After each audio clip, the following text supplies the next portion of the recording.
Hemos hablado con la ayuda del Espíritu Santo, apoyados en la palabra de Dios, la importancia de ser gente perseverante. Dios quiere corazones perseverantes. La gente que no aprende la perseverancia por el Espíritu Santo difícilmente agrada a Dios. Es algo que está metido en el corazón de un verdadero discípulo, la perseverancia. La perseverancia, hemos hablado, viene de haber atesorado el proyecto de Dios en nuestros corazones. La perseverancia no viene a nuestras vidas porque sentimos inspiración para un evento. Un evento no nos dará el poder para perseverar, un proyecto sí. Y eso es lo que marca la diferencia. Vivimos en una temporada en que todo debe de ser rápido y más rápido y lo que sigue, pero la vida debe de ser vista e interpretada y vivida como un proyecto. Y cuando estamos sumergidos en un proyecto, vamos a ser entrenados para ser perseverantes. Un evento, lo vuelvo a repetir, no nos hace perseverantes, un proyecto sí.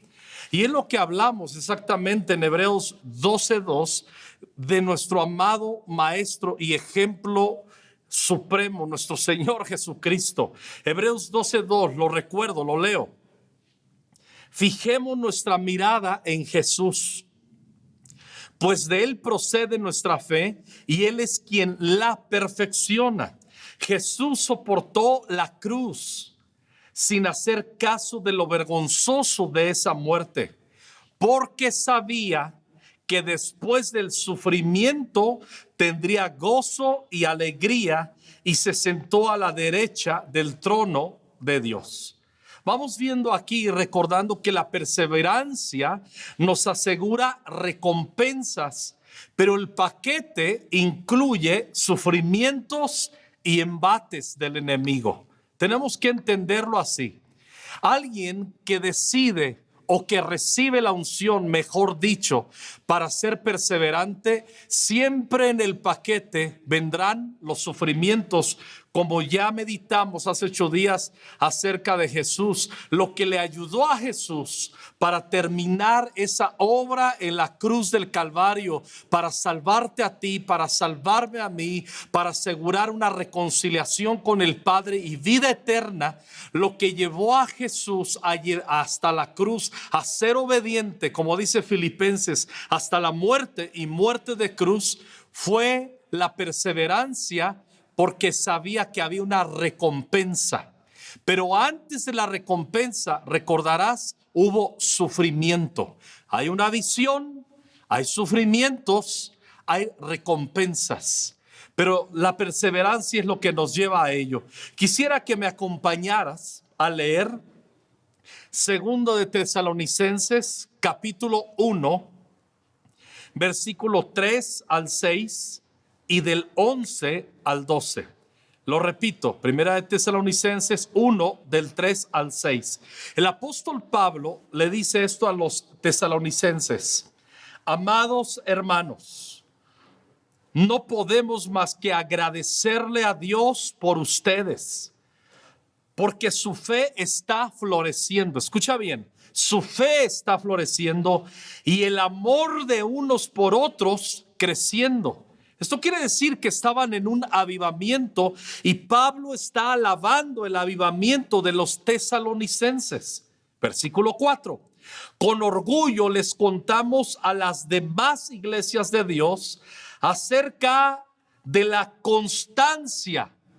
Escúchalo bien, les contamos acerca de la constancia o perseverancia y la fidelidad de ustedes en todas las persecuciones y privaciones que están sufriendo. Esto quiere decir que los tesalonicenses entendieron que para ser como Cristo, para llegar a la estatura del varón perfecto, se tendrían que aceptar los sufrimientos y ser perseverantes en medio de esto. Ellos estaban viviendo un avivamiento, floreciendo en su fe y creciendo en un amor sincero en la iglesia unos con otros, pero estaban en privaciones, estaban en persecuciones, pero Pablo los está presumiendo porque en medio de ello son perseverantes y son constantes. Nunca alguien que es perseverante quedará sin el fruto de un avivamiento personal, que otros lo notarán y otros darán testimonio de ello. El versículo 5: Dios usará esa persecución para mostrar su justicia y para hacerlos dignos de su reino por el cual sufren. Wow. En su justicia Él les dará su merecido a quienes lo persiguen, a quienes los están persiguiendo. Versículo 11: Así que seguimos orando por ustedes, pidiéndole a nuestro Dios que los ayude para que vivan una vida digna de su llamado. Vaya lo que está orando el apóstol Pablo. Estoy orando para que vivan una vida digna de su llamado, que tiene que ver con sufrimientos y que tiene que ver con perseverancia. Dice así: que Él les dé el poder para llevar a cabo todas las cosas buenas que la fe los mueve a hacer. Entonces el nombre de nuestro Señor Jesús será honrado por la vida que llevan ustedes y serán honrados junto a Él. Todo esto se hace posible por la gracia de nuestro Dios y Señor Jesucristo. Me encanta el versículo 12 porque termina diciéndoles el apóstol Pablo que Jesús será honrado no por sus alabanzas en este caso, sino por su forma de vivir. ¿Y cuál es la forma de vivir? Perseveraban en medio de una persecución terrible. Crecieron en su fe, florecieron en su fe y se ensancharon en amor en la iglesia en medio de la gran persecución. Perseveraban.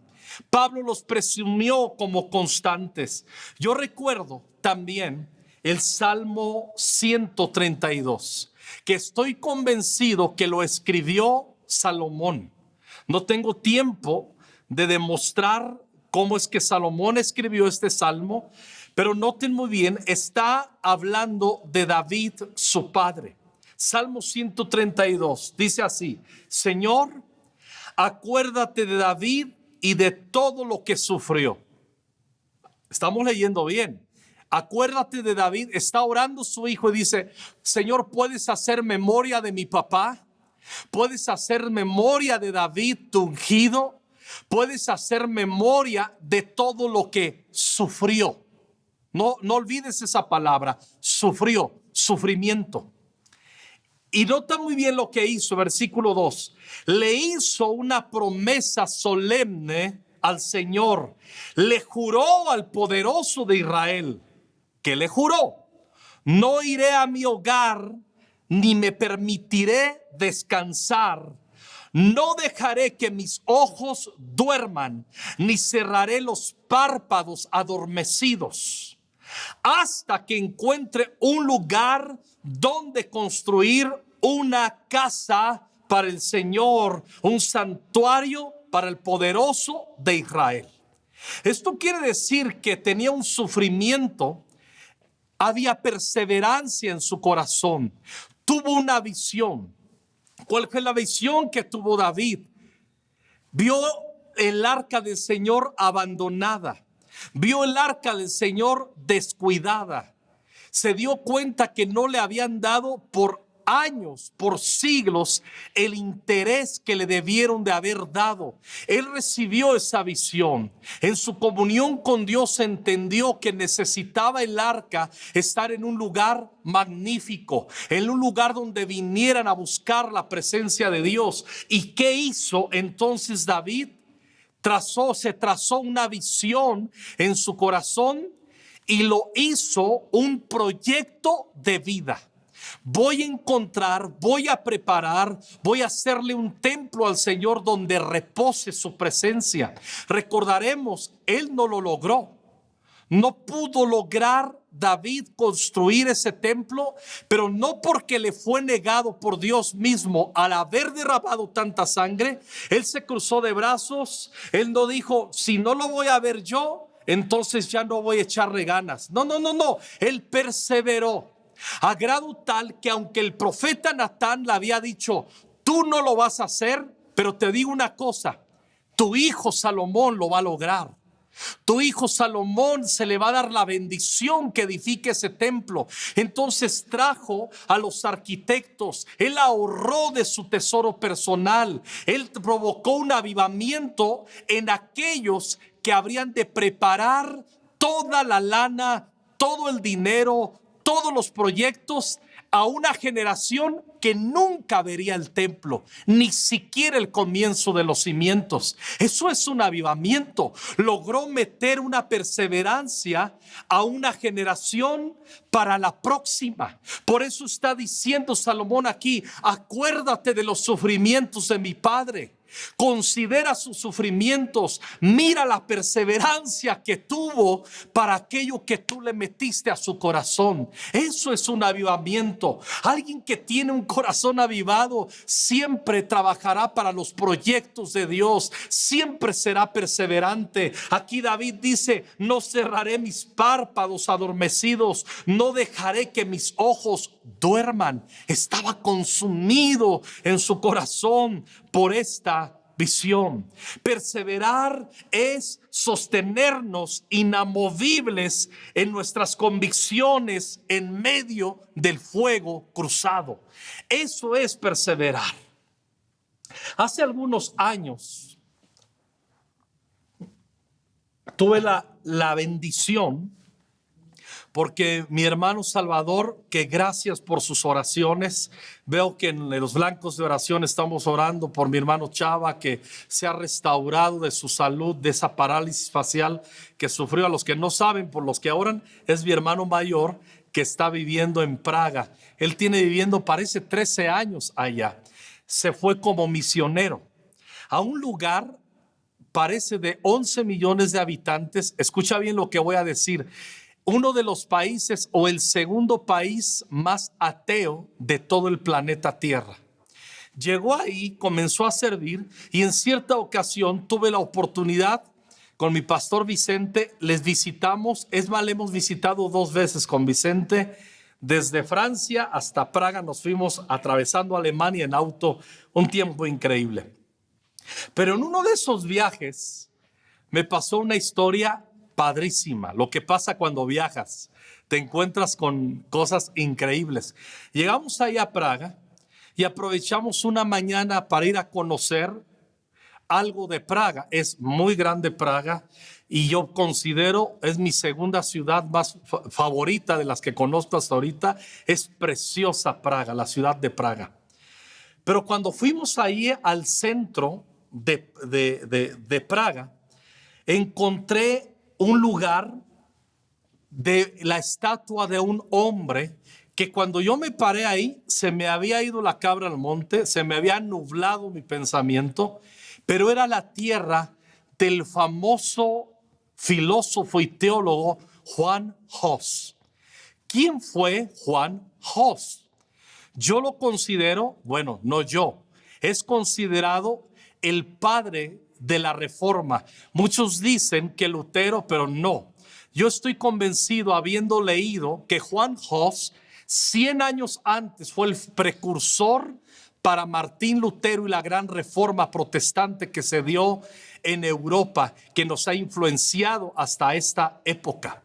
Pero Juan Hus, ¿quién fue? Voy a leer algo acerca de él, porque es bien interesante su vida. Juan Hus nació en 1370 en Usenek, una pequeña villa de la región de la Bohemia meridional, hoy lo que es República Checa, en el seno de una familia de campesinos muy pobres. Su padre murió siendo Juan Hus un niño. por lo que fue criado con mucho esfuerzo por su mamá. Demostró tener piedad y fervor religioso desde que era pequeño. Participó como monaguillo y cantó en el coro de su iglesia en su pueblo. Los libros religiosos le apasionaban. Gloria a Dios por los que leen. Gloria a Dios por los jóvenes que leen. Y que Dios avive a los jóvenes holgazanes que no leen. Dice, hablando de Juan Jos, regreso. Tranquilo, Alejandro, tranquilo. Cierta noche que leía Juan Jos la vida de San Lorenzo, cerca de la chimenea, acercó su mano al fuego para ver hasta dónde sería capaz de soportar los tormentos que San Lorenzo había sufrido. Este fue un mártir por causa de la verdad de Cristo, San Lorenzo, y leyó una historia. Escuchen, estamos hablando de 1370 y tantos. Hizo este muchachito, Juan Jos. Ahora, Juan Jos recibió la mejor educación que permitían las circunstancias, aprendiendo lo suficiente sobre los escritores de Grecia y Roma en una escuela privada de la provincia de Bohemia, donde obtuvo el título de bachiller en teología en 1398. Se le aceptó en la Universidad de Praga por caridad, es decir, se le permitió estudiar en esa universidad aunque no tenía dinero para costear sus estudios. Pronto dio pruebas de su capacidad intelectual y destacó por su diligencia, perseverancia y aplicación en el estudio. Fue maestro en artes en 1396 y continuó especializándose en teología al tiempo que también enseñaba filosofía. Juan Jos fue escritor de una gran obra denominada Eclesia, que en griego es iglesia, detallando sus mayores discrepancias. Escuchen bien de qué se trataba el libro que escribió titulado Eclesia, detallando sus mayores discrepancias contra el sistema católico imperante en esa época. Su conclusión más importante se basa en que Cristo es la cabeza de la iglesia y no el Papa y los cardenales. Este escrito fue clave para el despertar de la iglesia protestante. Estamos hablando antes de 1400. Ahora, en su carrera eclesiástica, Juan Jos fue ordenado sacerdote en el año 1400 y al año siguiente obtuvo el cargo de decano de la Facultad de Arte y Filosofía. Desde 1378, la iglesia se encontraba dividida en dos obediencias, una al Papa de Roma y otra al antipapa de Aviñón. Desde el púlpito, Juan Jos criticaba esa división, la corrupción moral de la iglesia, los abusos que cometía la iglesia y la riqueza que estaba acumulando. Era un predicador con denuedo y era un crítico de toda esa opulencia y de todo ese ambiente opuesto al espíritu del evangelio. Ahora, en ese contexto, Juan Jos fue nombrado en 1409 rector de la Universidad de Praga. A la luz de las doctrinas de Wycliffe, quería que la Iglesia Católica regresara a la esencia, que fuera humilde, pobre, que todo lo que hiciera estuviera claramente basado en el Evangelio. Además, Juan Jos criticaba la venta de indulgencias. O sea, si vas a ser salvo, te vendo esto para que te acerques más a Dios. Todo por obras, todo por obras. Y Juan Jos dijo, no, eso está mal. Le decía a todo el pueblo que debía desobedecer a la iglesia católica porque era evidente que los sacerdotes vivían en el pecado. También Juan Jos pretendía que se prohibieran los bailes porque terminaban en unos asuntos asquerosos de inmoralidad. Participó en los grupos que surgieron en la escuela de predicadores de Milik de Kromeris, que deseaba volver a la pureza de los primeros años del cristianismo y se oponían a los grandes dirigentes de la iglesia. Avanzo, escúchenme bien. El 5 de junio de 1415 se llevó a Hus al convento de los franciscanos. Esto es lo que se le conoce como la condena del Concilio de Constanza. Y escuchen muy bien, donde pasó las últimas semanas de vida Juan Hus. Del 5 al 8 de junio de 1415 fue sometido a interrogatorio en el refectorio del convento. El concilio le exigía que se retractara. Escuchen muy bien, le decían a Juan Hus: debes retractarte públicamente de las doctrinas que estás estableciendo. Juan Hus se negó a retractarse de algunas de las doctrinas de Wycliffe y se mantuvo firme hasta los finales de junio. En la Asamblea General del Concilio, celebrada la mañana del 6 de julio de 1415, fue condenado por herejía, degradado del rango sacerdotal y abandonado en manos del brazo secular. El emperador le acusó de traición y le condenó a morir en la hoguera, ejecutando la sentencia ese mismo día. Yo recuerdo cuando estábamos en la plaza de Praga, me di cuenta, leí una placa y cuando yo leí: aquí sentenciaron en la hoguera a Juan Hus. Cuando yo leí eso ahí, me quedé sorprendido y dije: wow, aquí ese hombre dio su vida por sus convicciones y su perseverancia. Es uno de mis héroes favoritos, Juan Hus. Me causó una conmoción pararme ahí esa mañana de ver lo bonito que era Praga, que no dejé de verlo. Me di cuenta que había pisado el lugar donde habían metido a la hoguera a este hombre, y que luego ahí mismo en el río Rin, que caminé un poco hacia abajo y lo vi, las cenizas de Juan Hus las dispersaron y dejaron que se las llevara la corriente. Algunos afirman de Juan Hus que antes de ser quemado en la hoguera dijo estas palabras. Escuchen bien lo que dijo Juan Hus: van a asar a un ganso, pero dentro de un siglo te encontrarás con un cisne que no podrás asar.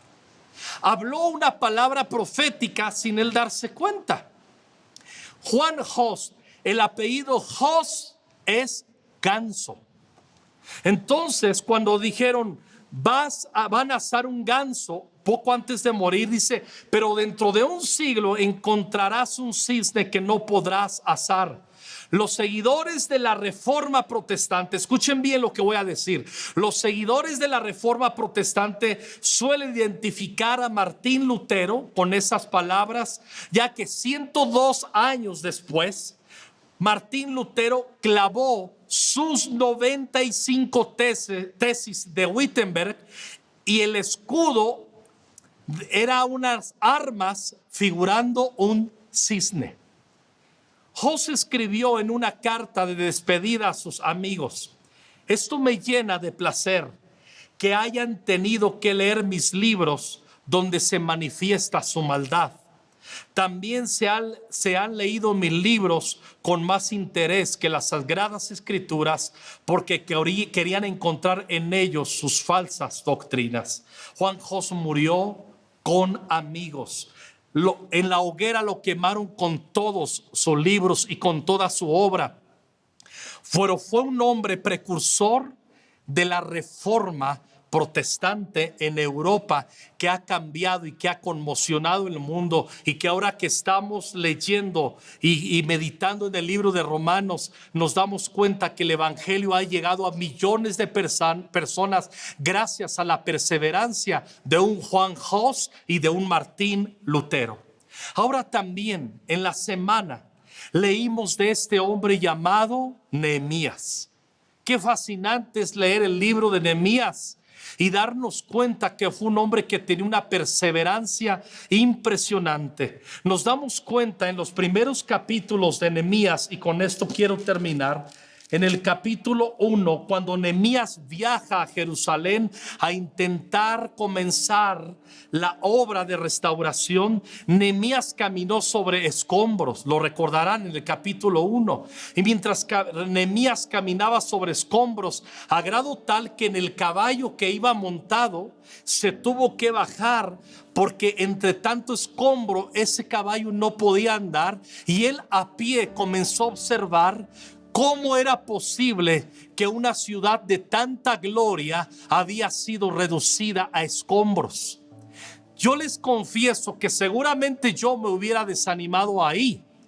O quizás al otro día hubiera hecho una junta con los que se quedaron ahí y que debieron de haber levantado el muro de Jerusalén por muchas décadas. Les hubiera dicho: muchachos, vengo a decirles en este desayuno conferencia que entiendo por qué no han levantado los muros de Jerusalén y entiendo que estén desanimados. Yo les critiqué a la distancia, pero ahora me uno a lo que sienten en su corazón. Esto es una tarea imposible. Estos son puros escombros. De aquí no se puede hacer nada. Casi aseguro que en mi cobardía yo hubiera hecho eso, pero gracias a Dios por un Nehemías del que tú te inspiraste en esta semana y yo me inspiré. Nehemías caminó sobre escombros, pero edificó de esos mismos escombros por causa de la unción de Dios y de la perseverancia que estaba sobre él. ¿Notaste que en el libro de Nehemías nunca vas a encontrar Espíritu Santo? ¿Nunca vas a encontrar un milagro? Nunca se va a ver registrado un milagro en el libro de Nehemías. Lo que sí vas a ver registrado es lo que provoca el Espíritu Santo en un corazón que no se rinde, un corazón perseverante, un hombre que caminó sobre escombros, pero los escombros no le desanimaron. Los mismos enemigos vinieron en el capítulo 4, en el versículo 2, y la pregunta que le hacen al último, le dicen a Nehemías: ¿tú crees que vas a resucitar de todos estos escombros algo que valga la pena? Y Nehemías contestó en una oración delante de Dios. Un perseverante siempre será una persona de oración. Y en Nehemías, lo que yo me quedé en esta semana es que caminó entre escombros y de esos mismos escombros levantó un muro. Eso es lo que el Espíritu Santo hace cuando alguien está lleno de su presencia. Tú vas a poder levantar de los escombros de tu matrimonio, de los desánimos que hay en tu vida. A lo mejor dejaste trunca esa carrera, joven. Sigue adelante. Tú no puedes creer y decir: oh, no acabé la prepa, yo no nací para esto. Sigue adelante. Sigue adelante. El pastor Toño Vázquez de Jalatlaco, de Conquistando Fronteras, me llamó hace como 3 años y medio. Él tiene 45 años de edad más o menos, y un día dijo: pastor, estaba orando y Dios habló a mi corazón que me va a animar para terminar mi carrera. Dice: ora por mí. Se inscribió online a la universidad y acaba de terminar su carrera de licenciado en administración de empresas. Y yo le llamaba: ¿cómo vas? Dice: perseverando, pastor. Él es un hombre valiente, yo lo admiro mucho a él. Cuando ustedes vayan un día a la obra de Jalatlaco en Conquistando Fronteras, que le llaman Conquistando Fronteras La Carpa, tú vas a ver la tarea de un matrimonio perseverante. Tú vas a ver que es un hombre que siempre, ¿sabes cuál es su palabra? ¿Sabes? Por ejemplo, a mí me imitan los jóvenes: ¿pero qué te pasa? ¿Estás atrofiado? Y hacen muchas imitaciones de mí. Los jóvenes de la iglesia del pastor Toño siempre dicen que la manera de imitarlo es coger un micrófono y decir: vamos, vamos, dale, dale. Y siempre está orando y vamos, dale, dale, dale. Y así lo imitan a él, como a mí, el ¿qué te pasa? Que hasta hacen memes míos. Está bien, pero ¿qué les está enseñando pastor Toño Vázquez y Ale a sus muchachos? Perseverancia. La perseverancia nace de convicciones y nunca de sentimentalismos.